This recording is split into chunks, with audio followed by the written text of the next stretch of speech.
क्या आपने कभी सोचा है जब अन्याय अपनी सीमा पार कर जाए तब एक नारी किस रूप में प्रकट होती है।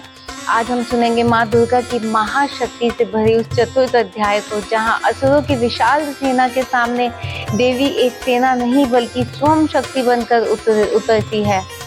यह केवल एक कथा नहीं बल्कि हर उस व्यक्ति के भीतर की आवाज है जो अन्याय के विरुद्ध उठना चाहता है। आइए माँ के इस महायुद्ध का आरंभ करें। जय भवानी, जय माँ दुर्गा।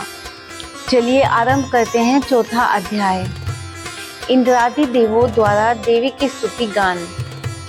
अब ऋषि ने आगे कहना आरंभ किया, जब दुरात्मा दानव महिषासुर तथा उसकी राक्षसी सेना का ध्वंस देवी के हाथों हो गया, तब इंद्रादि देवता भूमि पर मस्तक टेककर देवी दुर्गा की स्तुति करने लगे।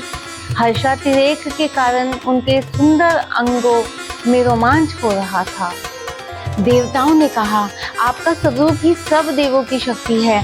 अपनी शक्ति से आपने समस्त विश्व को व्यापक कर रखा है। आप सभी देवों तथा महर्षियों के द्वारा अत्यंत पूजनीय है। हे जगदम्बा, हम सब देवगण संयुक्त रूप से आपको भक्ति पूर्वक प्रणाम करते हैं। आप हम सबों का कल्याण करें।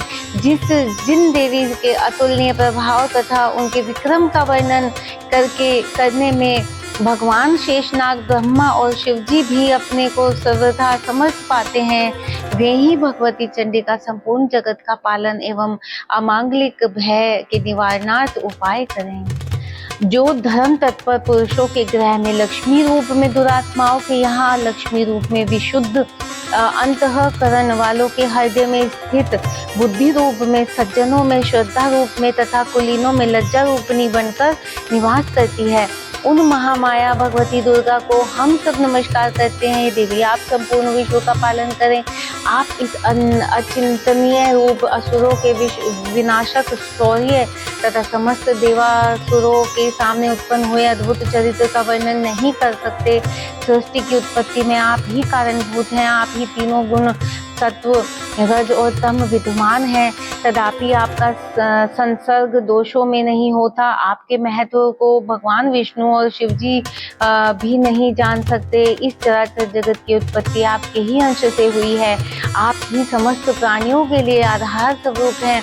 आप ही एकमात्र सबके लिए मूलभूत अव्यक्तता प्रकृति हैं। हे देवी, यज्ञाहुति में जिसके उच्चारण मात्र से सभी देवी की तुष्टि हुई है, वह स्वाहा आप ही हैं। तो इसके अतिरिक्त आप पितरों को भी प्राप्तिदायिनी हैं, इसलिए सभी लोग आपको सर्वदा के नाम से अभिहित करते हैं।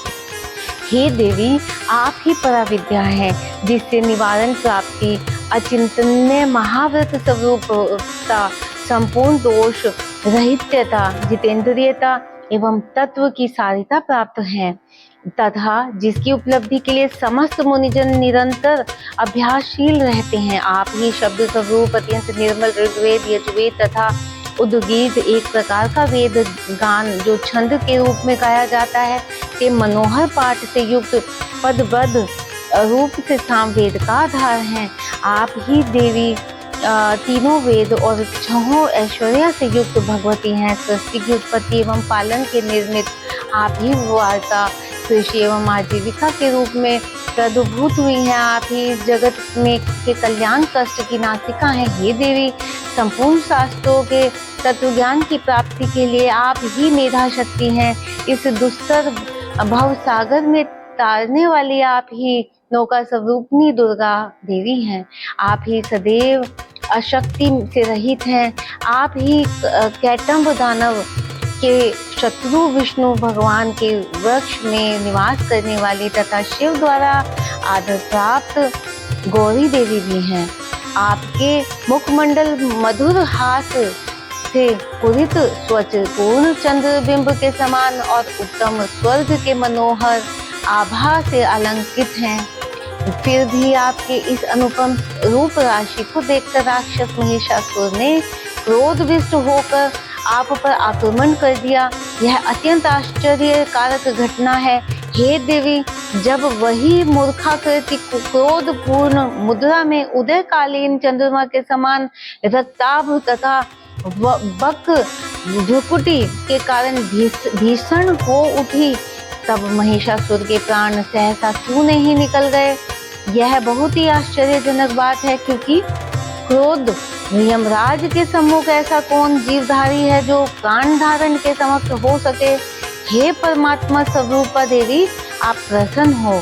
आपकी प्रसन्नता पर ही इस सृष्टि का कल्याण संभव होता है, एवं कुपित होने पर कितनों का ही विनाश हो जाता है। यह बात अनुभव द्वारा प्रत्यक्ष लक्षित हुई है।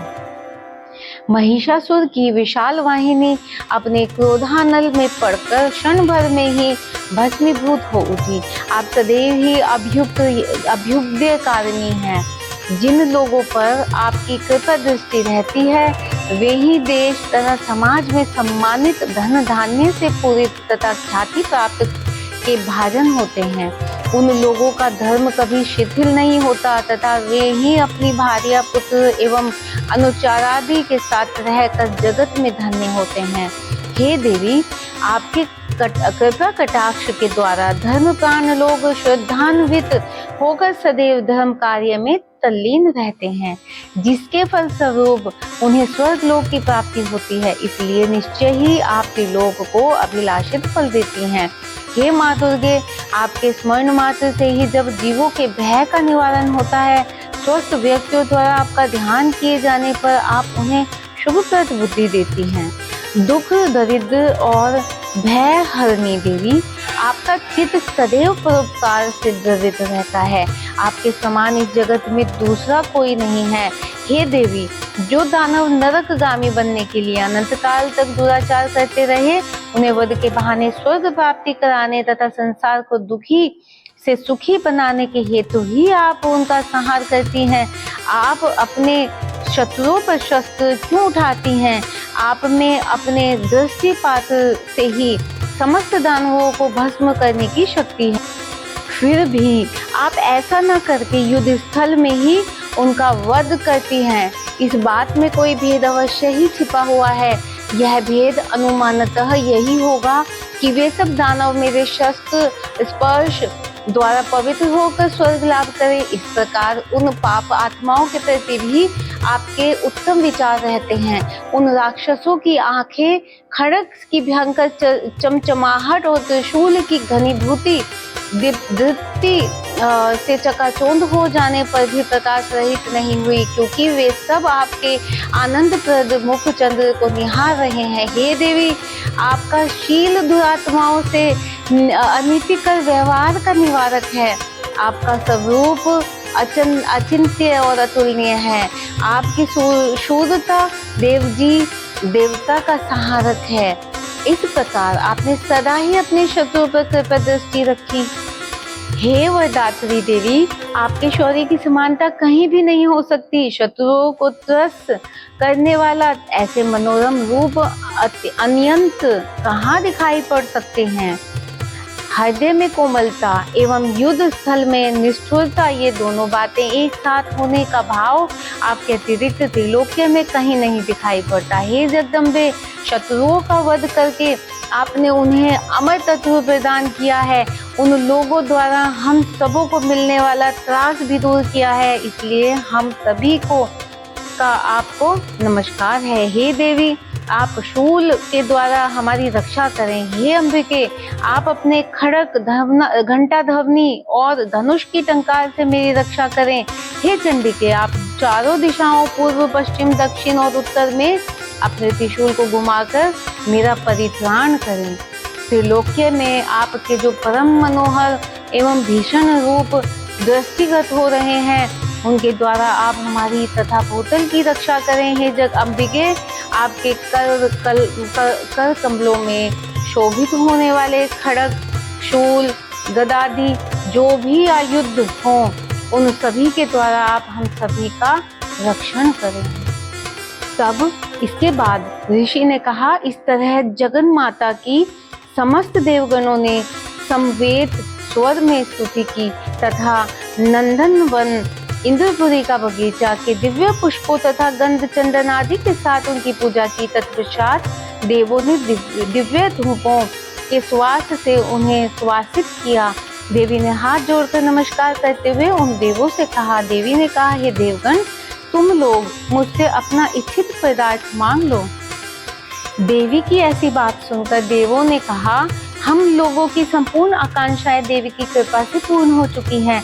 अब कुछ भी पाने की चाह नहीं रह गई। हे महेश्वरी, आपने हमारे प्रबल शत्रु महिषासुर का वध कर दिया है। फिर भी आप यदि अनुग्रह वंश हम लोगों को कुछ देना चाहती हैं तो हमारी लालसा है कि हम जब भी आपका स्मरण करें तभी आप दर्शन देकर हम सबों का कष्ट दूर करें। हे प्रसन्न वंदना अम्बिके, जो भी कोई इन स्त्रोतों से आपका गुणगान करें उसे आप धन धान्य एवं स्त्री पुत्र आदि से युक्त करें तथा हम लोगों पर सदा ही प्रसन्नता की दृष्टि रखें। इसके अंतर्गत ऋषि ने कहा, हे राजन, देवताओं ने अपने तथा विश्व के कल्याण के निर्मित जब भद्रकाली देवी को सतवन के द्वारा प्रसन्न किया तब देवी तथास्तु वैसा ही हो कहकर वहीं अंतर्निहित हो गई। हे राजन, प्राचीन काल में त्रिलोक के हितेशिनी देवी देवों के शरीरांश में से जिस तरह प्रादुर्भूत हुई थी वह सब वृत्तांत मैंने तुम्हें बतला दिया। तदंतर देवों की हितकरणी देवी ने जिस तरह गौरी देवी के अंगों से प्रकट होकर दुरात्मा शुंभ एवं निशुंभ देवताओं का संहार किया उसका वर्णन अब मैं तुमसे करता हूँ। इस प्रकार चौथा अध्याय भी समाप्त हुआ। चतुर्थ अध्याय हमें केवल यह युद्ध नहीं आत्मबल का बोध कराता है। माँ दुर्गा की यह विजय दिखाती है कि जब सच्चाई और श्रद्धा एक साथ होती है तो कोई भी दैत्य, कोई भी संकट टिक नहीं सकता। अगर यह अध्याय आपको प्रेरणादायक लगता है तो वीडियो को लाइक करें, शेयर करें और कमेंट में जरूर लिखें जय माँ दुर्गा। मिलते हैं पंचम अध्याय में माँ की कृपा और रहस्य से भरे अगले स्वरूप के साथ। सभी भक्तों को मेरा राधे राधे।